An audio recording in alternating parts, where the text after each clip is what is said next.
Bismillahirrahmanirrahim. Assalamualaikum warahmatullahi wabarakatuh. Alhamdulillahi rabbil alamin. Wassalatu wassalamu ala sayyidil anbiya'i wa imamil mursalin. Sayyidina wa maulana wa habibina wa syafi'ina Muhammadin sallallahu alaihi wasallam wa ala alihi wa ashabihi wa man tabi'ahum bi ihsanin ila yaumiddin. Amma ba'du. Para saudara-saudaraku yang dirahmati oleh Allah Subhanahu wa taala, saat ini kita akan mengkaji kitab takrib karangan Al-Imam Al-Allamah Ahmad bin Al-Husain yang masyhur dengan sebutan Imam Abi Syuja rahimahullahu taala. Semoga kita mendapatkan ilmu yang barokah, yang manfaat untuk amaliyah-amaliyah kita sehari-hari dan diridhoi oleh Allah Subhanahu wa taala. Amin, Allahumma amin. Saat ini kita akan membaca dan menerangkan muqaddimah dari kitab Fathul Qarib. Mu'allif mengatakan Bismillahirrahmanirrahim. Jadi mu'allif memulai karangan beliau dengan basmalah tidak lain sebagai bentuk mengikuti Al-Quran, di mana Al-Quran memulai awal dari surat-surat di dalamnya dengan kalimat Bismillahirrahmanirrahim. Selain itu tidak lain lantaran mengikuti perintah Rasulullah Shallallahu Alaihi Wasallam. Beliau mengatakan kullu amrin dzibalin la yubda'u fihi bi bismillahirrahmanirrahim fahuwa aqta. Setiap perkara yang memiliki manfaat atau berfaedah apabila tidak diawali dengan bacaan basmalah, maka perkara tersebut akan terputus barokahnya. Atau ulama mengartikan kalaupun ada barokah tentu sangatlah sedikit. Alhamdulillahirabbil alamin. Wa sallallahu ala sayyidina Muhammadin nabiyyi wa alihi tahirin wa sahabatihi ajma'in.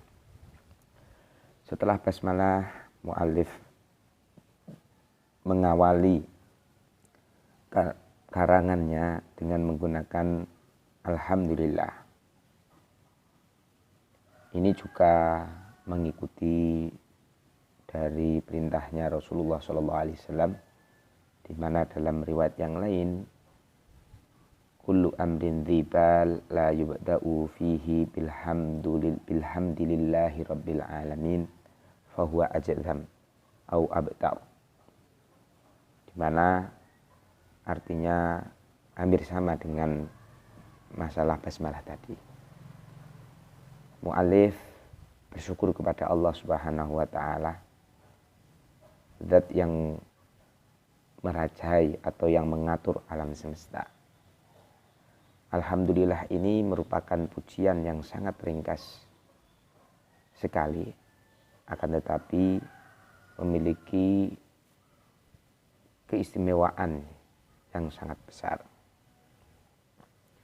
di mana Allah Subhanahu wa taala mengajarkan bagaimana cara bersyukurnya manusia kepadanya. Apabila Allah Subhanahu wa taala tidak mengajarkan suatu kalimat untuk bersyukur, tentu manusia akan kesulitan mengungkapkan syukurnya kepada Gusti Allah Subhanahu wa taala. Mengapa demikian? Tidak lain karena antara satu manusia dengan manusia yang lain memiliki perbedaan tingkat tingginya ilmu antara satu dengan lainnya. Apabila tidak ada satu kalimat yang distandarkan untuk bersyukur kepada Allah Ta'ala, untuk dinilai seseorang mengucapkan terima kasih kepada Allah Subhanahu wa Ta'ala, tentu akan berbeda-beda ucapan terima kasihnya kepada Allah Subhanahu wa Ta'ala atas nikmat-nikmat yang telah dilimpahkan kepada orang-orang tersebut.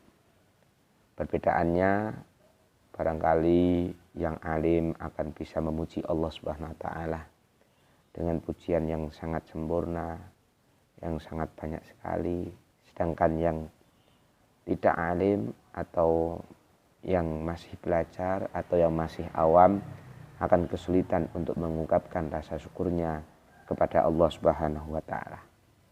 Oleh karena itu Allah Subhanahu wa Ta'ala memberikan satu kalimat yang mana apabila setiap hambanya mengucapkannya, maka ia dinilai telah bersyukur melalui lisannya dengan kalimat Alhamdulillahirabbil alamin.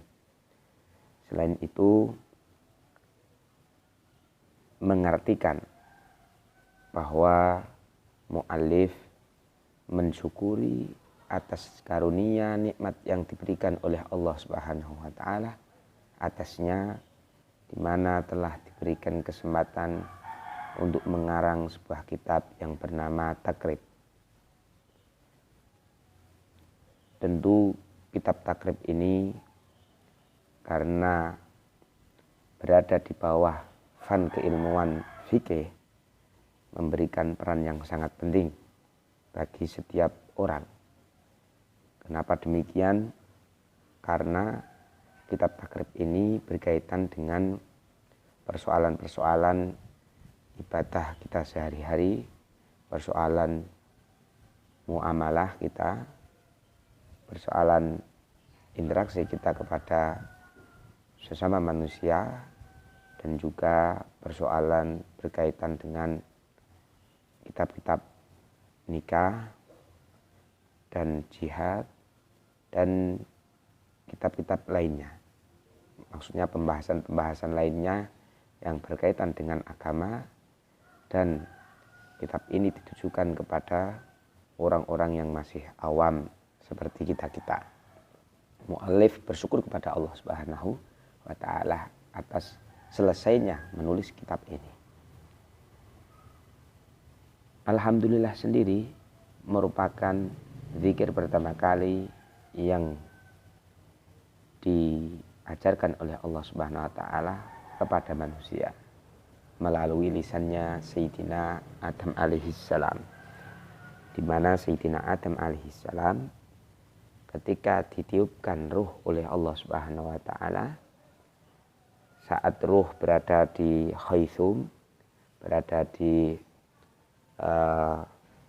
pangkal hidungnya Sayyidina Adam alaihissalam, ketika Sayyidina Adam alaihissalam bersin, Allah Ta'ala memberikan ilham kepadanya dengan mengucapkan Alhamdulillahirabbil alamin.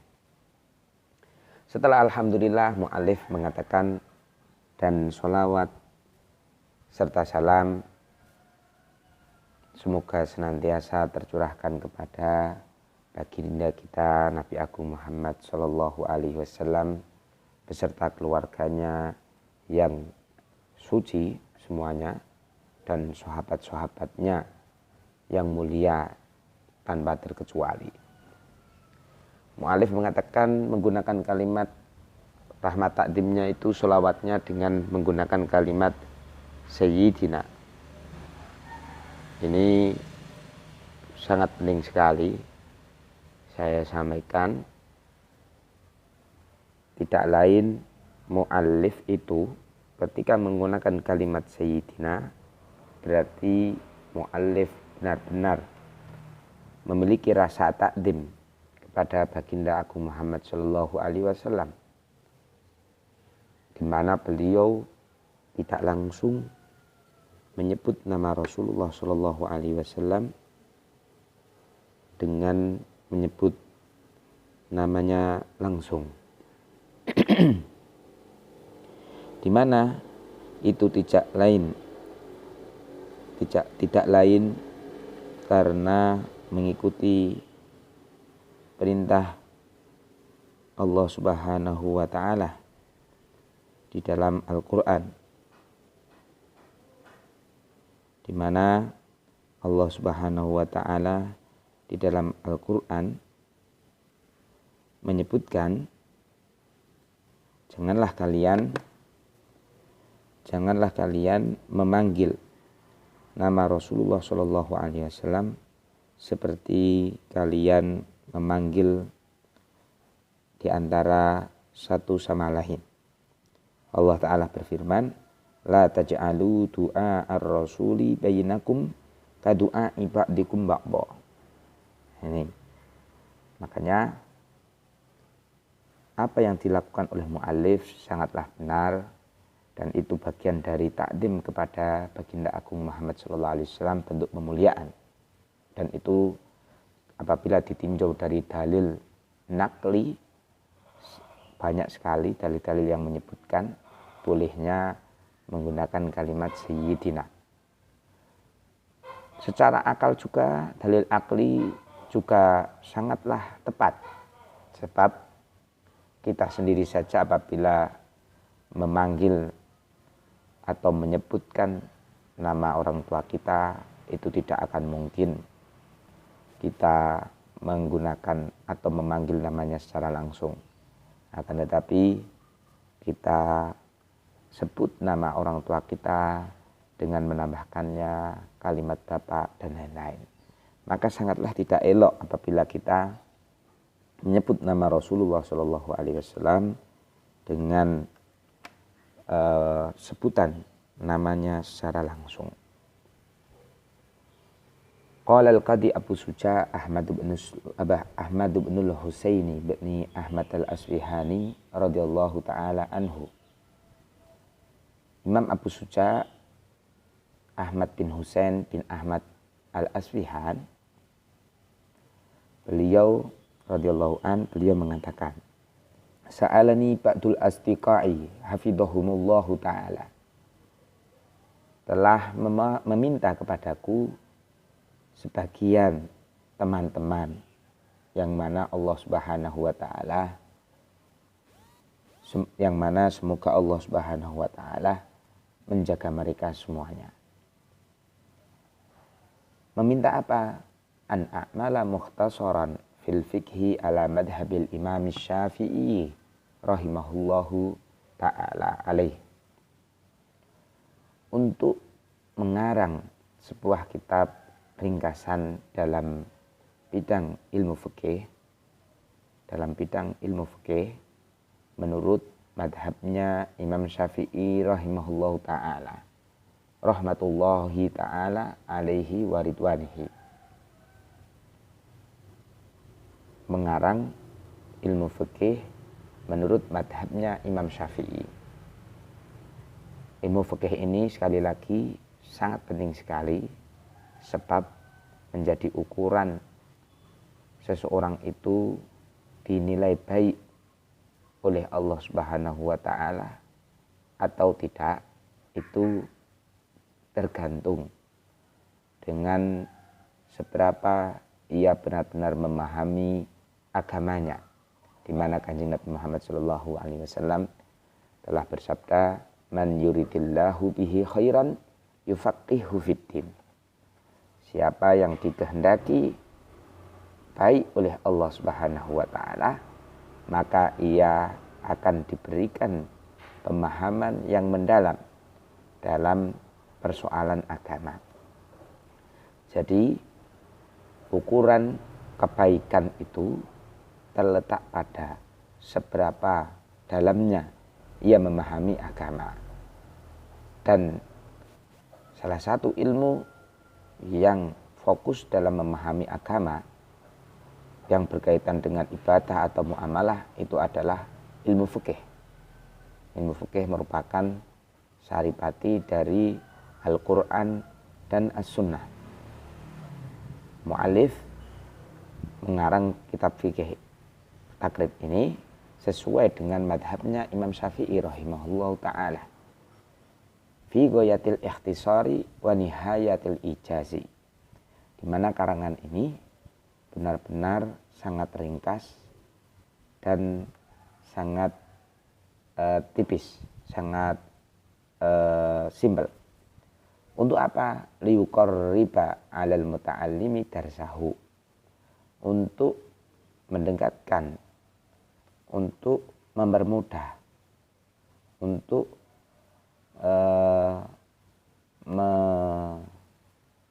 mendekatkan bagi para orang-orang yang mempelajari ilmu-ilmu agama untuk mempelajari ilmu fikih ini supaya terasa mudah, terasa gampang, terasa supaya dekat dalam arti menjadi pegangan mereka lantaran ringkasnya itu tadi. Wa yusahhilu 'alal mubtadi hifdhahu, dan juga mempermudah bagi para pemula orang, yaitu orang-orang yang awal-awal mempelajari ilmu fikih ini untuk menghafalkannya. Jadi muallif mengarang kitab takrib ini dengan ringkas lantaran supaya biar mudah dihafalkannya, tidak terlalu panjang lebar. Wa an aktsara fihi minat taksima, dan beliau memperbanyak di dalam kitab takrib ini dari pembagian-pembagian, wa hasril khisal, dan juga beliau benar-benar membatasi pembagian-bagian itu tadi supaya tidak terjadi penjelasan-penjelasan yang bisa memperluas atau terlalu keluar dari pembahasan inti. Makanya beliau ini fokus pada pembagian-pembagian informasi-informasi dasar saja kepada para pemula yang mempelajari ilmu fikih itu tadi. Intinya atau poinnya dari hukum-hukum dasar persoalan agama. Oleh karena itu, lantaran diminta oleh teman-teman beliau, fa'ajabtuhu ila dzalika taliban litsawabi raghiban ilallahi subhanahu wa ta'ala. Akhirnya beliau mengijabahi atau menerima permintaan tersebut tidak lain dalam rangka mengharapkan pahala dari Allah Subhanahu wa ta'ala fit taufiqi lis-shawabi. Selain itu mu'alif juga memohon kepada Allah Subhanahu wa ta'ala agar diberikan pertolongan dalam mengarang kitab ini. Beliau meminta kepada Allah Subhanahu wa ta'ala agar diberikan kekuatan ketakwaan sehingga bisa benar-benar maksimal dan menghasilkan ilmu-ilmu fikih yang benar. Innahu ala ma yasha'u qadirun wa bi ibadihi latifun khabirun. Sesungguhnya Allah Subhanahu wa ta'ala adalah zat yang apabila berkehendak pasti Allah Subhanahu wa ta'ala itu mampu atau pasti bisa, itu qadir. Jadi segala kehendaknya Allah Subhanahu wa ta'ala, Allah itu zat yang maha kuasa. Wa bi ibadihi latifun khabirun, dan kepada Allah dan kepada hamba-hambanya Allah Subhanahu wa ta'ala, Allah ta'ala itu latifun khabirun, zat yang maha mengetahui segala kondisi hamba-hambanya. Itu Allah Subhanahu wa ta'ala. Itu muqaddimah dari kitab takrib. Semoga bermanfaat dan insya Allah akan kita lanjutkan ke pertemuan selanjutnya. Wassalamualaikum warahmatullahi wabarakatuh. Walhamdulillahirabbil alamin. Wassalamualaikum warahmatullahi wabarakatuh.